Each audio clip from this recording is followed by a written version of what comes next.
விளம்பர மாடல் அரசாங்கம். விளம்பரத்தில் தான் வண்டி ஓடிக்கிட்டு இருக்குது. ஏன் இங்கே வர காங்கிரஸ் இங்கே வந்து காங்கிரஸ் கட்சி கலந்துக்கிறாங்களா?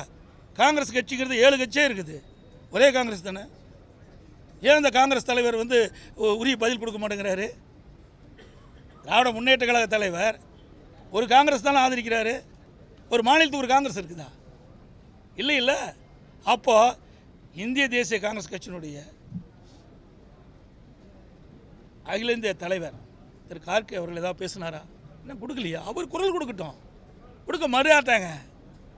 சும்மா இதெல்லாம் நாட்டு மக்களுக்கு ஒரு நாடகத்தை அரங்கேற்றி தாங்கள் எதை எதிர்ப்பதை போலவும் தாங்களாம் முன்னிருந்து இந்த நாடாளுமன்ற தொகுதி சீரமைப்பை ஒரு சரி செய்வது போல ஒரு தோற்றத்தை ஏற்படுத்திட்டு இருக்காரு. அதுவும் எப்படின்னா, இவ்வளோ கொலை நடந்துக்கிட்டு இருக்குது, ஊழல் நடந்துக்கிட்டு இருக்குது. இன்றைக்கி அமலாக்கத்துறை மிகப்பெரிய கண்டுபிடிச்சிருக்காங்க. அதையெல்லாம் எதிர்த்து அரசாங்கத்துட்டு போகிறாங்க. நீ தான் சொல்கிறீங்களாப்பா, மடியில் கனமில்ல வழியில் பயமில்லைன்னு. ஏன் பயப்படுற? என் மீது வழக்கு போட்டீங்களா? நான் முதலமைச்சர் இருக்கும்போது வழக்கு போட்டீங்களா? இதே முதலமைச்சர் எதிர்க்கட்சி தலைவராக இருக்கும்போது பேசுனீங்களா? இந்த எடப்பாடி பழனிசாமி நெடுஞ்சாலைத்துறையில் இவ்வளோ ஊழல் செய்தாருன்னு சொன்னீங்கள?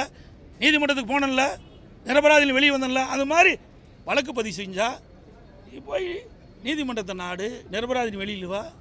உன்னோட அதிகாரத்தை பயன்படுத்திக்கிட்டு எங்களை கேட்டு தான் உள்ளே வரணும், எங்களை கேட்டு தான் கொடுக்கணும் அப்படின்னா இதில் ஏதாவது தவறு நடந்திருக்குது என்பது தெளிவாக தெரியுது.